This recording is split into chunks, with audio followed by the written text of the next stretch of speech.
Good evening guys! Konbanwa! Ayan! Dito tayo sa ating Nihongo lesson number 7. English to Japanese tayo. Baliktarin natin ngayon. So ngayon, dito pa rin tayo sa basic. Who, what, where, when, why, how. Nasa patanong naman tayo. Okay. Who? Sino? Dare? Dochira sama? Ito madalas yung maririnig, yung dare. Who? Dare? Dare desu ka? Dochira sama desu ka? Ito yung polite form. Dochira sama desu ka? Tapos yung dare, yan yung maririnig mo sa mga bata or pagiginalang natin is dare desu ka? Tapos, sa mga matataas na is, dochira sama desu ka? Diba? Pag sa telepono, moshi moshi, dochira sama desu ka? Diba? Ito yon. Dare? Dochira sama? Actually, dochira lang yan. Kaya lang yung sama is form ng paggalang, pagdidikitin nyo. Dochira sama. Okay? What? Nani? What? Is ano? Diba? What? Nani? Ano yan sa Tagalog? What? Nani? Nan desu ka? Yan yun Nan desu ka? What? Nani? Nan desu ka? Diba? Yan yun. What? Nani? Nani? Nan desu ka? What? Nani? Diba? Nani nga hoshii desu ka? Tinatanong mo siya kung ano yung kailangan niya. Nani nga hoshii desu ka? Ano ang kailangan mo? Nani? Ano? Where? Doko? Saan? Dinudugtungan to ng doko desu ka? Or kaya, doko desu ka? Saan po ba? Or saan ka pupunta? Doko ikun desu ka? Or yung magalang niyan is doko ikimasu ka? Yan, ganyan. Kapag tinatanong mo naman siya kung saan siya nagpunta, doko ikimashita ka? Diba? Pag tatanong mo siya saan siya pupunta, doko iku? Doko ikimasu ka? Yan yung iba't ibang paraan ng paggamit niyan. Doko is saan. When, itsu. When, itsu. So, diba pag tinanong, seinen gappi, itsu desu ka?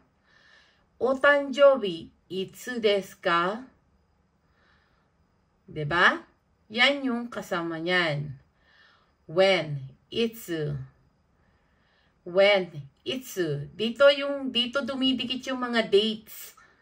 Dates, araw, oras. Itsu aimasu ka? Kailan tayo magkikita?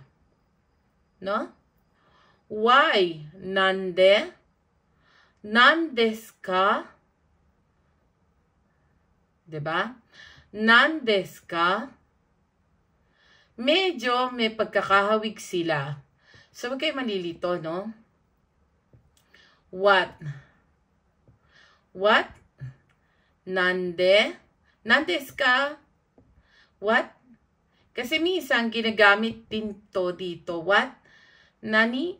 Nani? Nandesu ka? Ganyan. Pero dito sa why, kasi is nande? Bakit? Naze? Bakit? Why? Nande desu ka na pagdating dito. Pero pag sa what kasi is nande desu ka? Pero pagdating dito, nande desu ka? Huwag kayong malilito dyan sa dalawang yan. Okay? Dito, pag nani, nandesu ka? Pag dito sa why, nande desu ka? Naze desu ka? Okay? Dito na yung tinatanong mo na. Halimbawa, nande ikimashita ka? Nande iku? Nande doko ikimasu ka? Nande ikun desu ka? Ne? Doon na yung, doon na yung tinan mo ha? Yan na yung halo-halo. Pwede nyo nang pagdugtong-dugtongin yan eh. Kapag ka word by word na. Okay? Tapos, how? Do suru?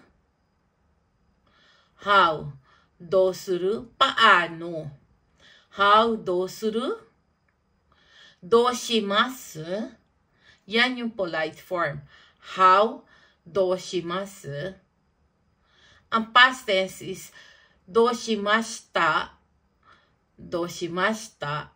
Pag tinatanong mo yung kaharap mo, do shimashita ka? Do shimashita ka? O kaya, diba? Do shitan desu ka? Na paano ka? Diba? How? How are you? How? Diba? Do suru? Diba? So, who? Dare? Dochira sama? What? Nani? Nan desu ka? Diba? Where? Doko? Doko desu ka? When? Itsu? Itsu desu ka? Why? Nande? Naze? Nande desu ka? Naze desu ka? How? Do suru? Do shimasu? Do shimashita ka? Do shimasu ka? Ganyan yung mga tanong dyan. No? May kapareho, may kahawig to. Ito yung ikutsu. Huwag kayong magkakamali din do. Ikutsu is how old. No? Pag-aaralan din natin yon. Pero huwag kayong magkakamali. Okay? No? Malilito na kayo kapag lumalim na. Puro basic lang yan. Okay, guys? So, who, what, where, when, why, how. Tandaan nyo. Okay?